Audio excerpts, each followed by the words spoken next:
To fa mai sauraro ga cikakkun rahotannin daga bakin mai ita ya tantance Jani Abdullahi Asase a yayin da kuke kan bincike da cewa yaushe da muku wannan fitaccen shirin fim mai suna Tabarma.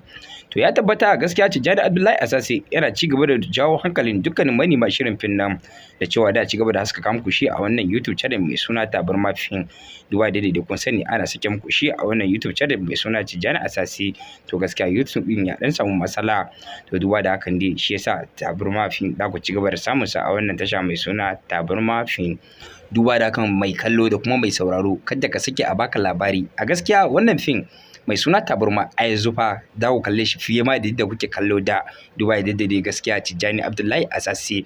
ya kawo sabuwa a cikin filmin wanda kuma suka fi na dama kayatarwa da kuma kyau da kuma jawo hankalin al'umma gaba daya duba da dai gaskiya duk da cewa muna bukatan gyara a cikin kasan namu gaba daya to a gaskiya wannan film tana matukar aika sako kuma film din gaskiya tana matukar nuni da cewa nuna kabilanci bai dace ba bai kamata a ce dan kudu ya zo arewa a ci gaba da walakanta shi ba bai kamata kuma dan arewa dan ya je kudu a ci gaba da walakanta shi ba ya kamata a ce mu zama to sun siya mu daurin ki daya to mai sauraro dan Allah na musu da kusa da muku danna mana subscribe kana da namu karrawa kamar haka